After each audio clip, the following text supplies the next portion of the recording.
T Ranish കൂടി നമുക്കൊപ്പം ചേരുന്നു, BJP പ്രതിനിധി. റനീഷ്, നോക്കൂ, ഈ കേസിൽ 19-ന് തന്നെ ഇവരുടെ മൊഴി പോലീസ് എടുത്തിരുന്നു എന്ന വിവരമാണ് വരുന്നത്.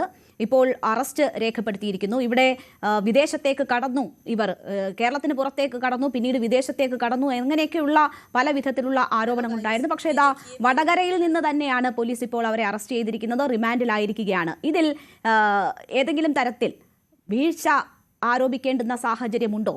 ഈ കേസുമായി ബന്ധപ്പെട്ട് നോക്കിയാൽ കഴിഞ്ഞ ദിവസങ്ങളിലൊക്കെ സമൂഹ മാധ്യമങ്ങളിൽ ഏത് വിധത്തിലുള്ള പ്രചരണങ്ങളാണ് നടക്കുന്നതെന്ന് നമുക്കറിയാം.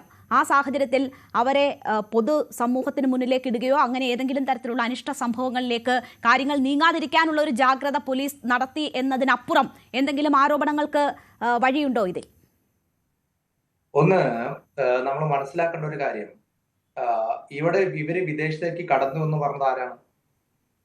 അങ്ങനെ ആരാണ് ആരോപണം ഉന്നയിച്ചിട്ടുള്ളത്? പോലീസ് അതാരാണ് അങ്ങനെ ആരോപണം ഉന്നയിച്ചിട്ടുള്ളത്? പല കോണിൽ നിന്ന് ആരോപണം ഉണ്ടായിട്ടുണ്ട്. മെൻസ് അസോസിയേഷൻ പറഞ്ഞിട്ടുണ്ട്.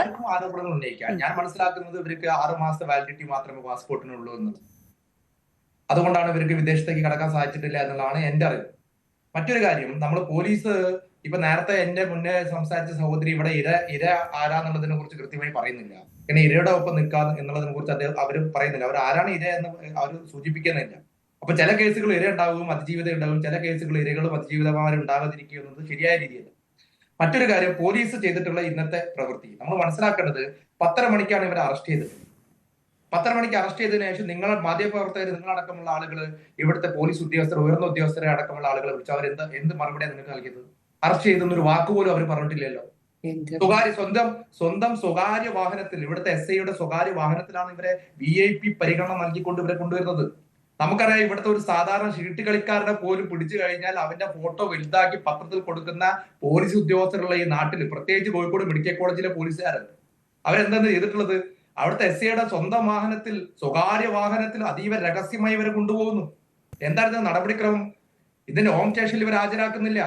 സാധാരണ മെഡിക്കൽ കോളേജ് സ്റ്റേഷനിൽ ഒരു കേസിൽ പ്രതി ആക്കപ്പെട്ട ആളെ പിടിച്ചു കഴിഞ്ഞാൽ, അറസ്റ്റ് രേഖപ്പെടുത്തി കഴിഞ്ഞാൽ അവരെ വൈദ്യ പരിശോധനയ്ക്ക് ഹാജരാക്കാൻ ഒന്നിക്കൽ നമ്മുടെ മെഡിക്കൽ കോളേജ് ആയിരിക്കും, അല്ലെങ്കിൽ ബീച്ച് ഹോസ്പിറ്റലായിരിക്കും. ഈ 2 സ്ഥലങ്ങളിൽ നിന്ന് മെഡിക്കൽ പരിശോധന നടത്തിയിട്ടാണ് സാധാരണ കുന്നമംഗലം കോടതിയിൽ ഹാജരാക്കാറ്. അപ്പൊ ഇതൊന്നും ചെയ്യാതെ അതീവ രഹസ്യമായി അവരുടെ സ്വന്തം വാഹനത്തിൽ ഇവരെ കൂട്ടിക്കൊണ്ടുവരുന്നു.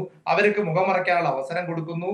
പത്രമാധ്യമങ്ങളൊന്നും അറിയിക്കാതെ കൊയിലാണ്ടി താലൂക്ക് ഹോസ്പിറ്റലിൽ ഇവർക്ക് വൈദ്യപരിശോധനയ്ക്കുള്ള സാഹചര്യം ഒരുക്കുന്നു. അതിന് നേരിട്ട് ആരെയും അറിയിക്കാതെ കുന്നമംഗലം ഒരു വസ്ത്രമാണ് ധരിച്ചിരിക്കുന്നത്. അവർ പല വേഷത്തിൽ നമ്മൾ കണ്ടിട്ടുണ്ട്. അപ്പോൾ മുഖം മറയ്ക്കാൻ അവസരം കൊടുത്തു എന്ന് പറയുന്നതിൽ എന്ത് കാര്യമെന്ന് എനിക്ക് അറിയില്ല.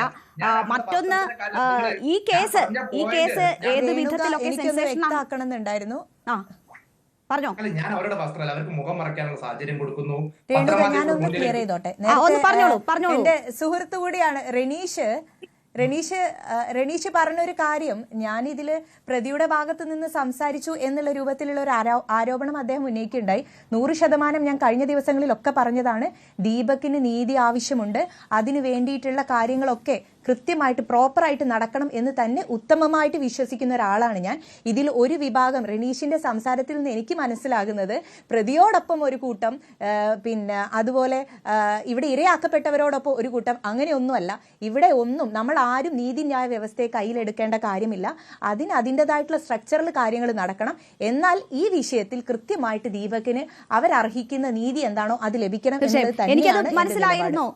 ഫാത്തിമ പറഞ്ഞു നിർത്തിയപ്പോൾ തന്നെ എനിക്കത് വ്യക്തമായിരുന്നു. റനീഷ്, ഇതിൽ ഒരു വിഭാഗത്തെ പ്രതിക്കൊപ്പവും ഒരു വിഭാഗത്തെ ഇരയ്ക്കൊപ്പവും നിർത്താനുള്ള ഒരു ബോധപൂർവമായ ശ്രമം നടക്കുന്നു. ഇന്ന് അവിടെ ഉണ്ടായ പ്രതിഷേധം ഈ അനാവശ്യമായിട്ടുള്ള ആ രീതിയിലേക്കൊക്കെ കൊണ്ടുപോകാനുള്ള നീക്കമുണ്ടോ എന്നൊരു സംശയമുണ്ട്. അതുകൊണ്ട് തന്നെയാണ് നമ്മൾ ഇതിൽ മുതലെടുപ്പിന് ശ്രമമുണ്ടോ എന്നൊരു സംശയം കൂടി ഉന്നയിക്കുന്നത്. അല്ല, അങ്ങനെ ആരെങ്കിലും ഒരാളെ പ്രതിഭാഗത്തിന്റെ കൂടെ നിൽക്കാനോ ഇരയുടെ കൂടെ നിൽക്കുന്നു, അങ്ങനെ ഒരു 2 വിഭാഗത്തെ സൃഷ്ടിക്കണം ഞങ്ങൾ ആഗ്രഹിക്കുന്നത്. ഇതൊരു പൊതുസമൂഹത്തിന്റെ ആവശ്യമാണ്. ഇവിടെ മറ്റൊന്നിനും ഇവിടെ സ്ഥാനമില്ല. ഇവിടെ രാഷ്ട്രീയത്തിനോ മതത്തിനോ ജാതിക്കോ ഒന്നും, ഇതൊരു പൊതുസമൂഹത്തിന്റെ ആവശ്യമാണ്. ദീപകനെ പോലെ ഇനി ഒരാൾ ആവർത്തിക്കപ്പെടരുത്. ഒരു അച്ഛനമ്മനും ഇനി ഒരു മകനെ നഷ്ടപ്പെടരുത്. അത് മാത്രമാണ് ഇതിനകത്തുള്ള ലക്ഷ്യം. അതുകൊണ്ട് ഇവിടെ ദീപകിന്റെ കുടുംബത്തിന് നീതി കിട്ടണമെങ്കിൽ പോലീസ് ഉദ്യോഗസ്ഥർ കൃത്യമായി കേസന്വേഷണം നടക്കണം. ഇപ്പൊ നമ്മൾ മനസ്സിലാക്കുന്നത്, സോഷ്യൽ മീഡിയയിലൂടെയാണ് ഇദ്ദേഹത്തെ അപഹസിച്ചിട്ടുള്ളത്. ഇദ്ദേഹത്തിനെ പരസ്യ വിചാരണ നടത്തിയത് സോഷ്യൽ മീഡിയയിലൂടെയാണ്. IT ആക്ട് 2000 ഇതിൽ ഉൾപ്പെടുത്തണം. അത് ഉൾപ്പെടുത്തിയിട്ടില്ല പോലീസ്. അത് ഉൾപ്പെടുത്തിയാൽ മാത്രമേ നാളെ കോടതിയിൽ പ്രതിക്ക് ശിക്ഷ വാങ്ങിക്കൊടുക്കാൻ സാധിക്കുകയുള്ളൂ. അപ്പൊ പോലീസ് തുടക്കം മുതൽ എന്താ ചെയ്തിട്ടുള്ളത്? ആദ്യം അസ്വാഭാവിക കേസ് മാത്രം എടുത്തു.